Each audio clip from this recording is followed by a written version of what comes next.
Hello, students, and welcome back to another lesson in APUS history. Today, we are starting Unit 3. Unit 3 is covering time period 4 of 1800 to 1848. We have gone through um, 1491 through 1800. The last unit we talked about Washington and Adams under the new Constitution. We talked about the difficulties of the Articles of Confederation that led to that new Constitution. And we started talking about compromises that were being made within our federal government.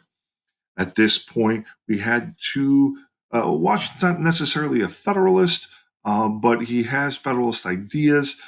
So we had 12 years of Federalists in the Oval Office.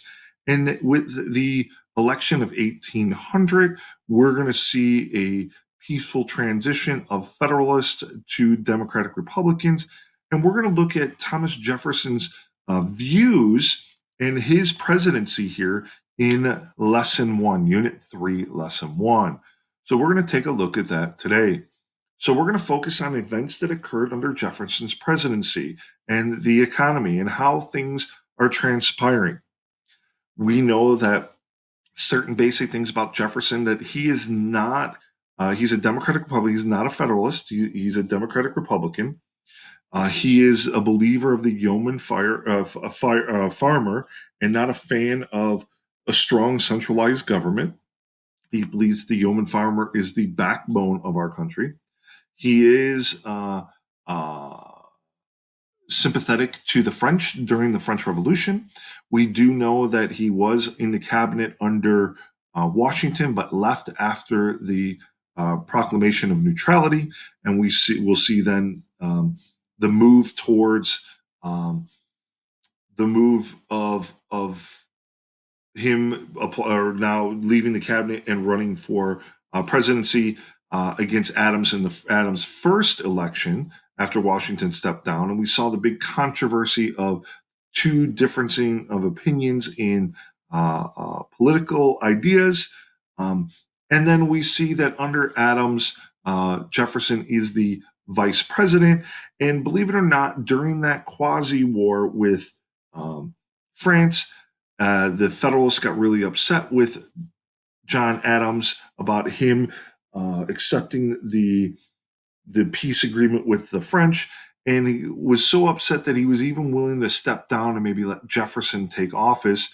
And we know that Jefferson's a Democratic Republican; he'll change things dramatically.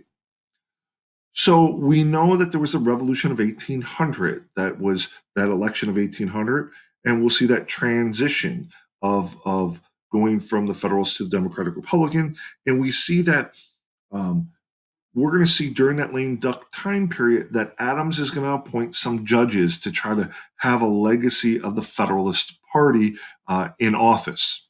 So we're going to go ahead and dig in and talk about those things today. So lesson one starts with we see that cotton is an important part to the economics in the South. We see that the cotton gin in the 1790s was developed by Eli Whitney, and that actually dramatically increased or significantly increased the number of slaves in the South. Now, both the North and the South, both Democratic Republicans and Federalists were okay with a certain amount of tariffs, that Hamilton financial plan of tariffs. But the South was worried that the tariffs would be too high, that would hurt their trade, because what countries will want to buy our cotton if we don't buy their products because the tariffs are too high? But the Northerners were big fans of the tariffs because it was protecting manufacturing. We saw the North starting to practice manufacturing. But we know slavery is still a major concern for a lot of people in history. And we see that slaves are not afraid to rise up. We've talked about the Stonewall Rebellion before. We also see around 1800, we see the Gabriel's conspiracy, this idea that a group of slaves had planned to overthrow their plantation and to run away and to have this big slave revolt near Virginia. And news of this or whispers started going out, and they actually captured the men before they had this uprising. And we're going to see that um, several slaves just outside of Richmond, Virginia, are going to 26 slaves are going to be hung, um, and more than 70 of them will be arrested. I mean, there's a lot going on here. And once again, because of this, we're going to see tighter restrictions on slaves and limiting their freedoms again around the turn of the century. But like I said before, we see the economy is starting to boom. We are supplying goods around the world. Specifically, we're selling goods and trading with Britain and France. Unfortunately, during the Napoleonic Wars, we're going to see that when we try to sell things to the British, the French will seize our ships or try to stop us. And then when we try to sell stuff to the French, the British are going to try to seize our ships and stop us. The British will practice impressment. But once again, we are selling things. We're trying to stay neutral. We're selling things to so many different countries. Our port cities are getting bigger. We have a growing population, um, and we need more and more crops in order to feed these growing populations. Okay, so that is a concern for our new president to being able to feed the masses of people. Okay, now Jefferson saw this peaceful transition from the Democratic Republican to the Federalists, or I'm sorry, from the Federalists to the Democratic Republicans. The Federalists were fractured under Adams, especially when he accepted the peace agreement with France.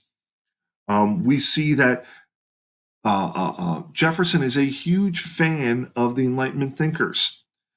He's influenced by Thomas Malthus. Unless population was checked, poverty would be the result. Okay. Jefferson didn't worry as long as our country kept expanding. Like he wasn't as worried. He says, as long as our country kept expanding and we could have more and more agriculture, then we could feed the masses. But he believed only a nation of yeoman farmers, each secure in his own possessions and not dependent on someone else for a livelihood, would exhibit the concerns for the community good that was essential in a republic. Those who labored the earth are the chosen people of God, he said. That he felt that we should be worried about our population but not so worried about our expansion. We should be able to expand and have more agriculture. He would question people like today. None of us grow our own food. We all go to the grocery store. We're dependent upon someone else. Imagine if all the farmers stopped farming, we would starve. Or imagine if trade stopped from foreign nations, everything at the local Walmart would be barren. The shelves would be bare. We should be able to be more self reliant and not dependent upon others for our basic necessities. Um, and we have to either, this is an important thing. Now, Jefferson is able to speak up about these things because right from the get go, we know that there's been restrictions on what could be said about the government and done, and with the Alien and Sedition Acts. And we know here that Jefferson, right away as president, will suspend the Alien and Sedition Acts, which then opens up the freedom of speech and freedom of press. And he can read about what people are thinking or hear what people are thinking, whether it's positive or once again negative, which the Alien Sedition Act was preventing, are saying about the government. But he didn't really care that much about that because he really limits the size of the government during his presidency. Remember, he's not a federalist. He believes in the power being in the hands of the states and the people rather than the power of the centralized government. Now he practices what he preaches. He owns a plantation. He believes in farming. So Monticello, just outside of Charlottesville, Virginia, is this great big, huge 5,000 acre plantation. Once again, a farmer believes in the point of agriculture. Okay, believes in agriculture.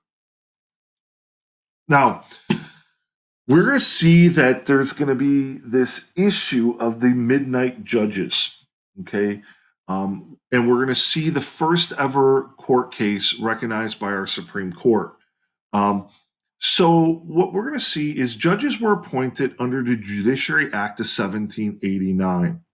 And we're going to see the Supreme Court justice appointed by Adams, not too, a little bit earlier, but there was time to confirm him. Okay. But we're going to see Adams is going to try to appoint some judges right at the last minute during his lame duck time period. Well, Jefferson didn't want to recognize them. So he told the Secretary of State, James Madison, not to recognize them or confirm them as judges. So this led to a court case. Now, Jefferson was thinking about just trying to clean out, like get rid of as many Federalists as he could from the government. So there were areas where he kind of cleaned out a few of the Federalists, but there were some Federalists that stayed in. Like Chief Justice John Marshall is a Federalist. So Jefferson refused to recognize William Marbury's appointment as a judge. So this led to the first case, Marbury versus Madison, this court case. Marbury sued Madison for not confirming him. Now, this court case ended up ruling that the Chief Justice, John Marshall, who is a Federalist, and Marbury is a Federalist, he actually ruled that according to the Judiciary Act of 1789, ruled that Marbury should be recognized and get his position. But here's the thing. He turned around and said that the Judiciary Act of 1789 was unconstitutional, so therefore Marbury would not receive his commission. So if they did not rule that the Judiciary Act was unconstitutional, then Marbury would have gotten his post. But they ruled that the Judiciary Act of 1789 was unconstitutional because it lacked the checks and balances that were needed. That justices were supposed to get approval by the legislative branch. So essentially, um, he gave up a Federalist judge to kind of have this long-term victory of trying to give a long-term judicial victory to those that were already appointed. And those judges that were Federalists that were appointed under the Judiciary Act, the only way they could be removed at this point would be through impeachment. That would be the only way they could be removed. But this Marbury versus Madison set up the first ever judicial review. Okay. And like I said, Jefferson was determined to change the Federalist government, make it simple, put in more Democratic Republicans. He did not make a clean sweep of all federal posts. He let some stay, right? Um, Supreme Court Justice Marshall will serve for 34 years as the Chief Justice. The Supreme Court has the authority to determine the constitutionality of congressional acts. And, Chief Justice John Marshall argued successfully that the Supreme Court could declare federal laws unconstitutional. And they declared that the Judiciary Act was unconstitutional. Therefore, Marbury couldn't get his appointment. Okay. But if they would have declared that it was constitutional, Marbury would have been able to keep his appointment. So this is the midnight judges. This is something that Jefferson has to deal with right from the get-go. Now, Jefferson, as a president, I had said before that he'll suspend the Alien and Sedition Acts. He wants a republic of virtue. He wants to cut taxes, but in order to cut taxes, you have to get rid of our debt. So they're going to try to get rid of our debt that was incurred by the Federalists. He wants to reduce the size of the government, which he's going to be successful at doing that. He's going to reduce the size of our military, which might come back to bite us later. Hint, War of 1812. The federal government will be substantially smaller than it was under Adams and Washington. The main function under George or under Jefferson will be for the federal government to deliver the mail. Washington, D.C. lacked impressiveness as a result of the reduction or the reducing importance of the federal government. People didn't want to go and see Washington, D.C. because nothing was happening there. It was all happening in the state's government. Now, we know that Jefferson is sympathetic to the causes of France and the French Revolution. Okay. So we understand that point of him. We understand that there was some difficulties. We see that um, the France, because of the Napoleonic Wars, was able to take land from Spain, and now this is this land west of the Mississippi River. We also want to try to lay claim to the mouth of the Mississippi River. Whoever owns the mouth of the Mississippi controls the flow of traffic up and down the river. So Jefferson sent Livingston to offer money for New Orleans. But Napoleon, seeing that, he originally wanted to be able to conquer the world, sees that he has to concentrate his power on just focusing on Napoleonic Wars in Europe. He's like, I need the money. How about you buy the entire Louisiana Purchase, the entire land for $15 million? Well, of course, Jefferson, thinking as a yeoman farmer, thinks about all that new land for agriculture. So it essentially doubles the size of our country, but yet there's controversy on the constitutionality of it. We know that Jefferson is a strict interpreter of the Constitution. The Constitution doesn't give him the right to purchase the land, and he did it uh, even though he liked to follow the strict interpretation. He thought the expansion of this new land was essential to our liberty, essential to our liberty.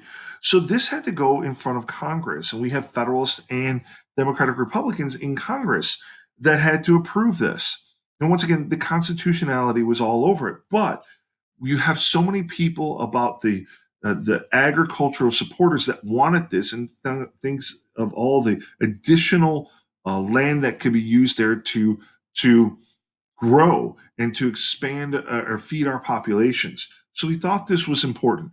Um, the Federalists were not strong enough to stop this.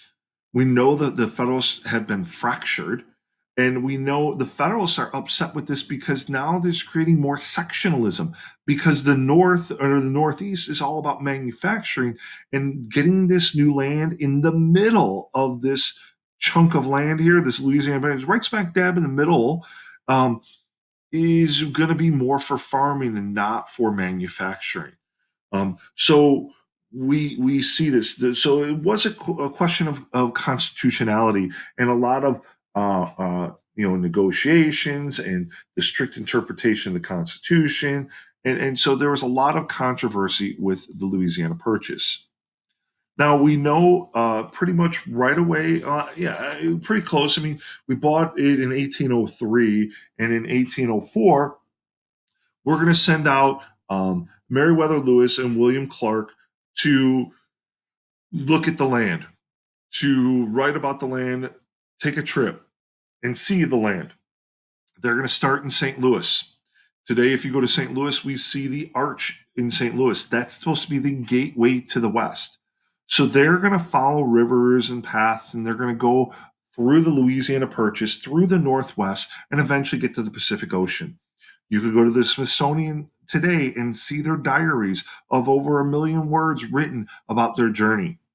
This multiple year journey, they ran into Native Americans that during their rough bouts of being lost and food shortages and hostilities, they, for the most part, most Native Americans were helpful. There were some that were hostile to them, but many of them were helpful to them and looked after them as they went on this journey to the Pacific Ocean.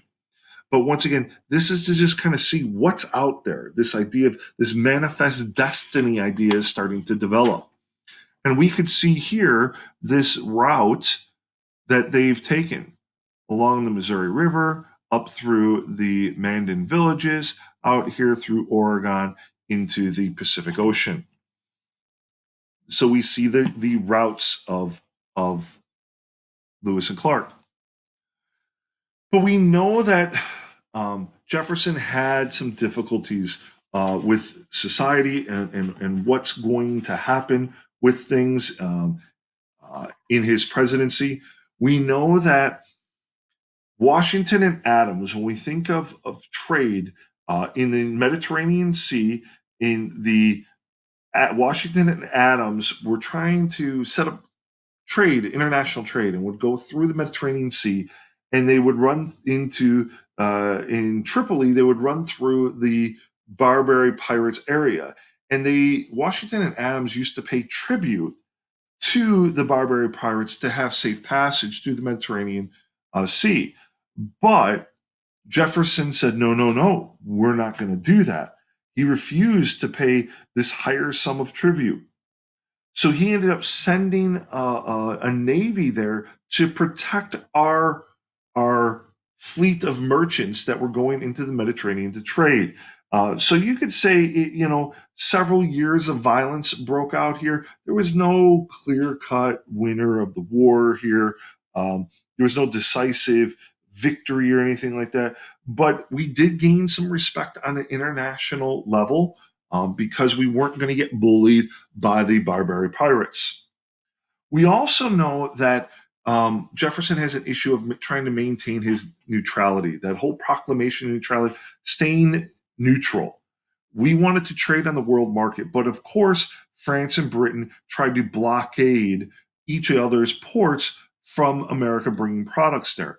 Um, the biggest one was the British. Their navy dominated the Atlantic, and they would seize our ships and they would impress our sailors to be part to serve and forcing them to serve in their British navy. But once again, that led to conflict. Okay, so that was happening during his presidency. Now, in early 1807, we're going to see another event between the Chesapeake and Leopard affair, they call it. We're going to see that the Leopard, a British ship, is going to fire upon this ship is going to fire upon um, uh, the U.S. Chesapeake. Okay, many people wanted us to declare war against Britain, and once again, practicing neutrality, practicing um, foreign policies, we're going to see that trying to resort to diplomacy. We're going to see because of the Chesapeake Leopard affair, instead of going to war, which many people wanted to go to war, um, Jefferson's going to pass what he calls the Embargo Act of 1807.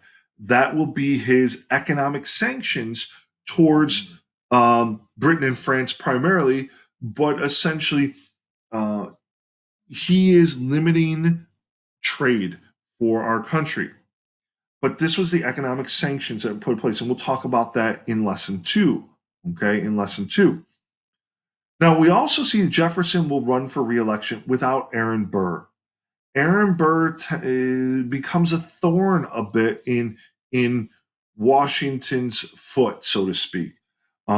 Burr is going to try to go up into the New York area, become governor, trying to get the Federalists up there to secede from the Union.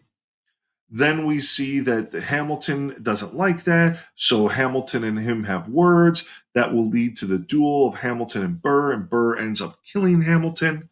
And then we see that Burr is actually going to look at going out west and trying to get land from Mexico and trying to take land from America. And so essentially, he'll be arrested and tried for treason. So Burr, in just a few years, takes a really quick tumble from being vice president to being arrested for treason. Here's a picture of Alexander Hamilton and Burr's duel. Once again, that's how a lot of people settle disputes. I actually have a funny video online if you take a look at it, like an ESPN version of the duel. So you could check that out. So Why is this? By now we should understand why the case of Marbury versus Madison is so important. About setting up judicial review. It declared the Judiciary Act of 1789 unconstitutional. We should know the importance of the Louisiana Purchase and the expedition of Lewis and Clark. And we should know the basic characteristics of Jefferson and the ideas of the yeoman farmer and small government, and whether you like or dislike these ideas of him. So, with that being said, this ends lesson one. Uh, Look forward, and we'll talk to you in lesson two when we continue about Jefferson and talk about Madison. So, until then, have a great day.